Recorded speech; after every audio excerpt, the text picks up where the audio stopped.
Bismillahirrahmanirrahim. Assalamualaikum warahmatullahi wabarakatuh. Ketemu lagi di channel YouTube Yuniati Ruang Dosen. Pada kesempatan ini, Ibu akan menyampaikan video pembelajaran masih di dasar-dasar akuntansi. Kali ini melanjutkan dari video pembelajaran yang sebelumnya, di mana dengan topik mencatat transaksi ya dan membuat neraca saldo yang sebelumnya sudah disampaikan. Kali ini kita akan lanjutkan ke pembuatan laporan keuangan ya dari contoh neraca saldo yang kemarin sudah kita praktekkan sama-sama.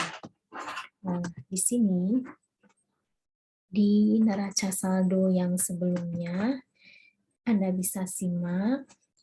Sebelumnya adalah mengenai contoh sederhana ya. Neraca saldonya sudah diketahui ya. Di sini neraca saldonya sebentar.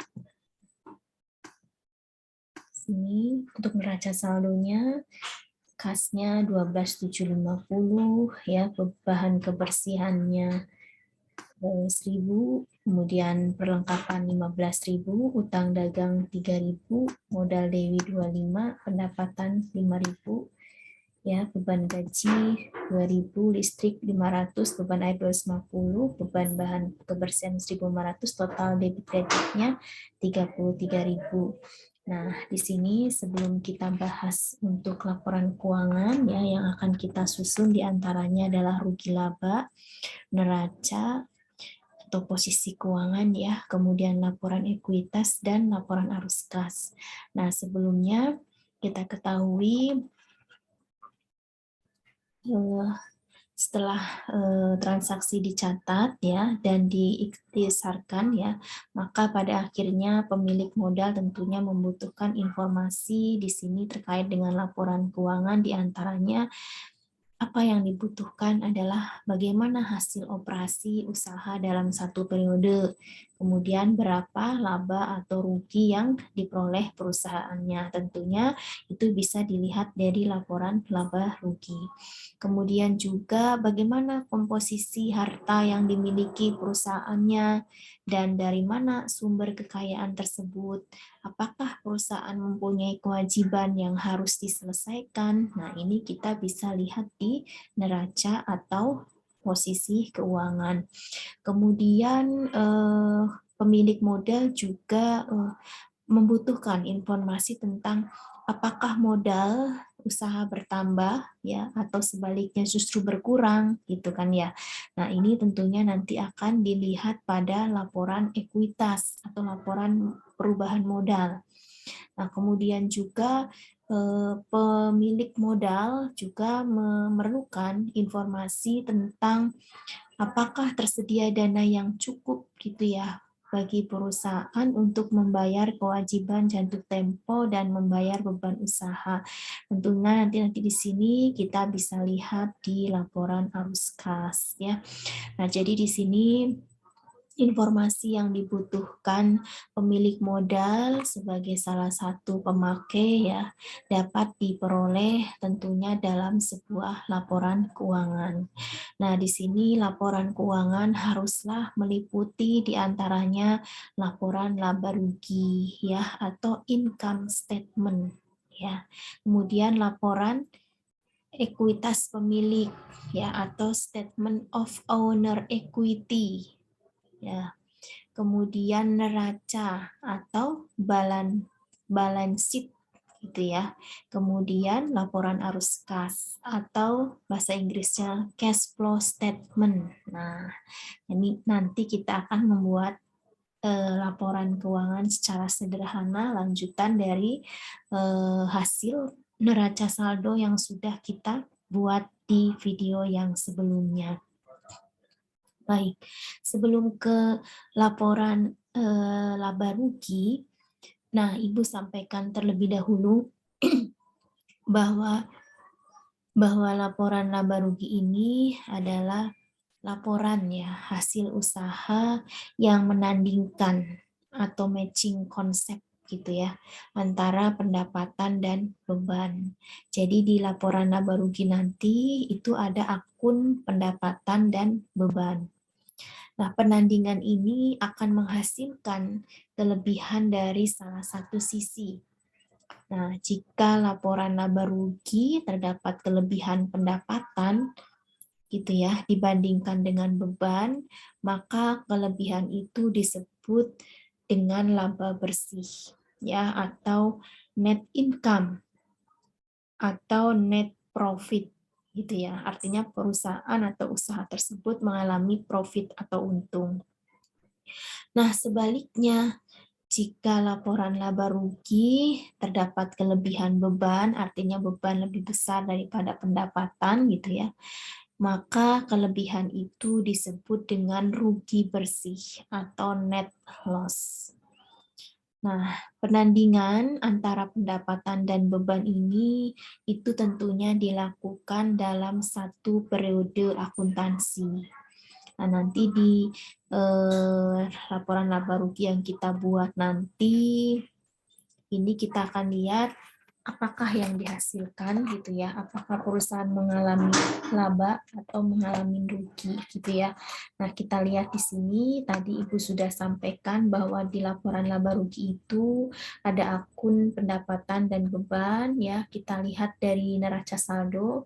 Di sini adalah pendapatan jasa ya. Di sini kita lihat bahwa pendapatan jasanya adalah 5.000 ya, di sini 5.000 ya. Nah, kita lihat gitu ya, kita sudah sampai sini ya. Dari ini gitu ya, berarti ini 5.000. Kemudian beban-beban kita masukkan semua. Ya, di sini kan ada beban gaji, listrik, air, beban bahan kebersihan. Nah, ya, ini adalah kita masukkan ke semua beban yang ada di sini. Nah, kemudian beban ini kita totalkan ya. Kita totalkan gitu ya. Totalnya adalah 4.250 gitu ya. Nah, sehingga di sini menunjukkan bahwa pendapatan lebih besar dari beban yang dikeluarkan. Selisihnya adalah 750. Gitu ya. Artinya perusahaan gitu ya dari kondisi laporan laba rugi ini itu menghasilkan laba bersih sebesar Rp750.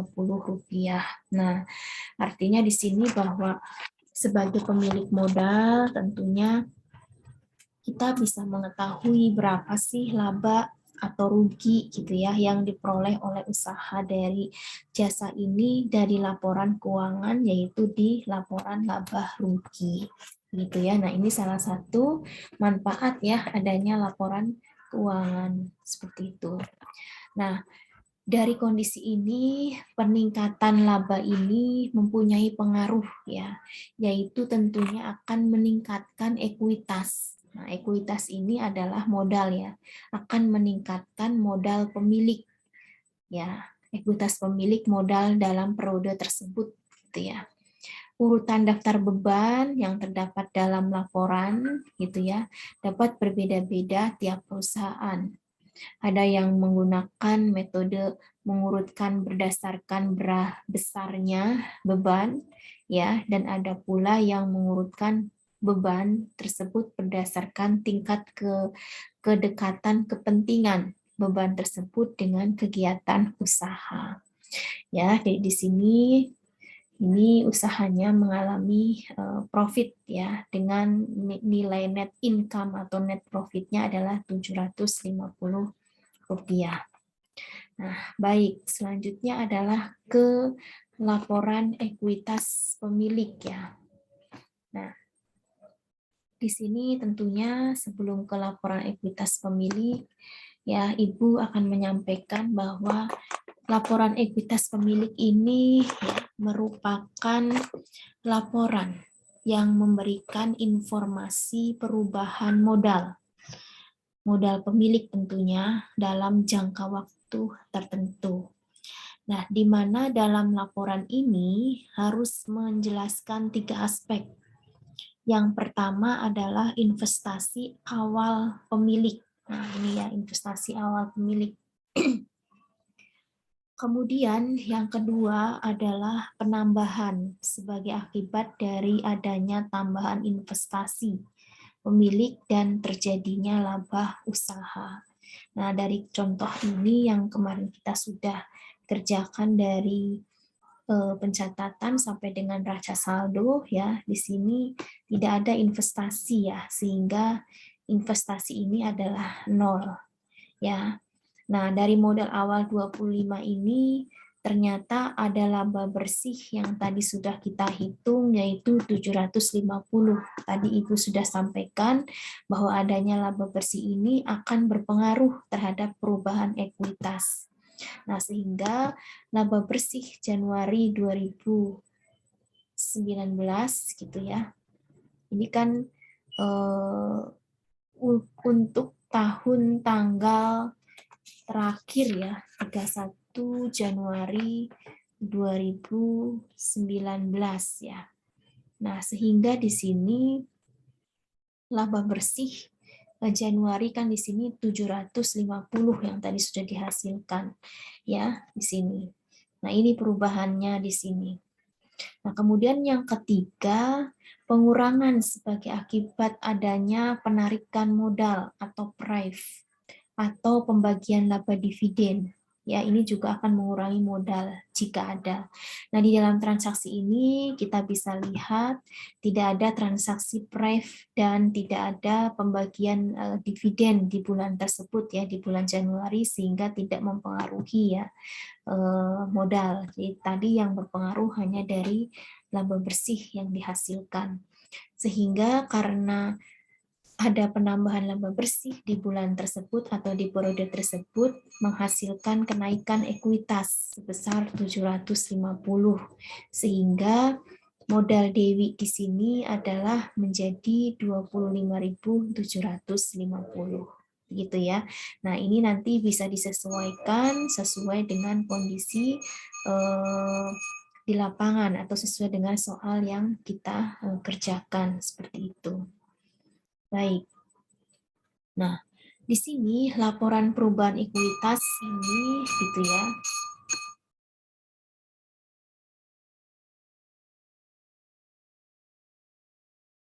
Pemilik ini akan menghasilkan perhitungan modal ekuitas ya, modal pemilik gitu ya, yang ada pada perusahaan pada periode tertentu tentunya. Nah, sumber kekayaan daripada perusahaan yang berasal dari modal pemilik ini nantinya akan dicantumkan pada neraca ya atau posisi keuangan. Gitu ya. Nah, selanjutnya kita ke neraca gitu ya, ke neraca. Ya, ke neraca di sini. Nah, terkait dengan neraca di sini tentunya neraca merupakan laporan yang memberikan informasi tentang posisi kekayaan perusahaan berupa keseimbangan ya antara aktiva ya dan kewajiban serta modal itu ya yang menjadi sumber kekayaan daripada perusahaan tersebut. Nah, di sini kita bisa lihat ya bahwa jumlah yang tercantum pada neraca adalah nilai yang diambil dari data neraca saldo. Ya, ini kita bisa lihat di sini ya. Kas ya, kas. Nah, di sini kas 12.750 ya. Kemudian bahan kebersihan itu ya, bahan ya. Bahan artinya kan berarti masuknya ke persediaan ya. Nah, bahan persediaan itu ya, atau persediaan barang itu masuk ke dalam aset ya atau ke aktiva. Itu sebesar 1.000. Perlengkapan Anda bisa lihat sebesar 15.000. Itu ya. Nah, totalnya adalah 28.750. Kemudian kita lihat utang gitu ya. Di sini utang dagang adalah 3.000. Gitu ya. Kemudian modal Dewi di sini adalah modal Dewi ya. Di sini adalah 25.750. Gitu ya. Jadi di sini mengambilnya dari laporan ekuitas pemilik. ya di sini. Nah, sehingga total aktiva adalah 28.750, kemudian total kewajiban dan ekuitas adalah 28.750, ya, sehingga ada keseimbangan antara aktiva dan pasiva. Nah, di sini dapat kita lihat ya bahwa antara aktiva dan pasiva itu harus sama. Nah, ini kondisi ini sudah menunjukkan kondisi yang balance ya atau seimbang. Gitu. Nah, setelah kita membuat rugi laba, kemudian laporan ekuitas, kemudian neraca, kita membuat laporan arus kas. Nah, sebelumnya Ibu perlu sampaikan bahwa laporan arus kas ini itu merupakan laporan yang memberikan informasi arus perputaran kas. Nah, arus kas ini dapat dikelompokkan menjadi 3. Yang pertama adalah arus kas dari aktivitas operasi. Kemudian arus kas dari aktivitas investasi. Dan yang ketiga adalah arus kas dari aktivitas pendanaan, ya, seperti yang tercantum di layar ya. Arus kas dari aktivitas operasi ini melaporkan ikhtisar, penerimaan dan pembayaran kas yang menyangkut operasi perusahaan.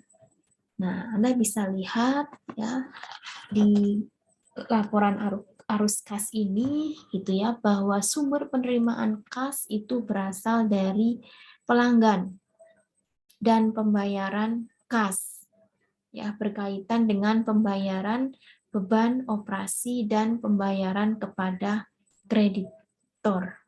Ya, Anda bisa lihat di sini bahwa ada penerimaan kas dari pelanggan sebesar 5.000 ya di sini. Kemudian dikurangi dengan kas untuk beban dan kreditor ya adalah totalnya adalah 17 ya di sini. Kemudian sehingga arus kas dari aktivitas operasi kita jumlahkan ya berarti 12.250. Kemudian yang selanjutnya adalah aktivitas investasi.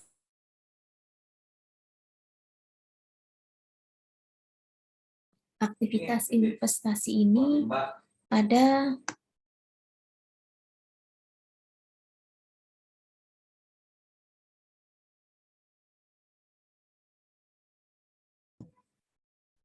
penerimaan kas dari investasi.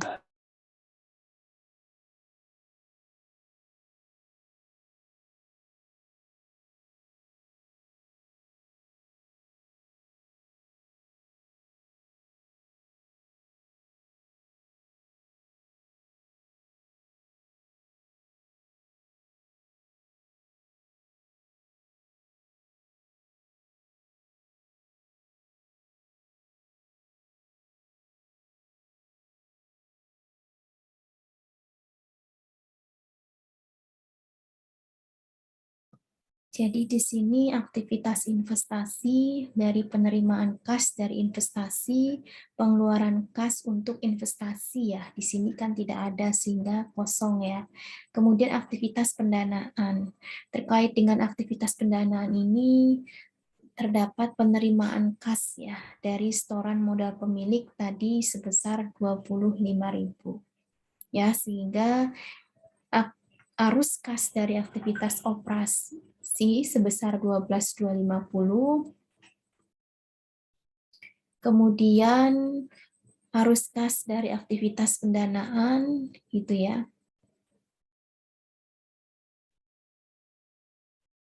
Ya, di sini 25.000 sehingga saldo kas 31 Januari 2019 gitu ya. Menjadi 12.750 gitu ya ini. Nah, ini terkait dengan saldo kas ya berdasarkan laporan arus kas yang sudah kita puas. Ketika kita membuat laporan arus kas, tentunya kita lihat ya transaksi yang sebelumnya sudah kita catat, dan raca saldo juga kita lihat ya di sini. Nah, sebagai informasi tambahan bahwa arus kas dari aktivitas investasi ini ya, ini memberikan informasi berkaitan penggunaan uang kas untuk pembelian ya atau penerimaan uang dari penjualan aktiva tetap. Di mana dalam soal gitu ya yang tadi sudah Ibu sampaikan, ini terdapat penggunaan uang kas untuk pembelian atau penggunaan uang untuk penjualan aktiva tetap. Nah, kemudian terkait dengan arus kas dari aktivitas pendanaan, di sini memberikan informasi berkaitan transaksi kas yang berhubungan dengan investasi modal pemilik, peminjaman dana, dan pengambilan uang oleh pemilik. Nah, dalam kondisi ini, arus kas dari aktivitas pendanaan ini kita sudah ketahui adalah dari investasi modal pemilik, yaitu sebesar 25.000 ya dari saldo di neraca saldo yang sudah kita buat sebelumnya. Baik, mungkin itu saja untuk kali ini tentang treatment pencatatan kita sampai dengan kita membuat neraca saldo, laporan keuangan yang berupa rugi laba, laporan ekuitas neraca, dan laporan arus kas yang dalam contoh sederhana. Untuk video pembelajaran selanjutnya, kita akan membahas spesifik mengenai laporan ya keuangan perusahaan jasa yang dimulai nanti dari siklus akuntansi perusahaan jasa. Kita akan bahas step by step. Baik, itu saja yang dapat Ibu sampaikan. Mohon maaf apabila ada kekurangan. Kita ketemu lagi di video pembelajaran selanjutnya. Wassalamualaikum warahmatullahi wabarakatuh.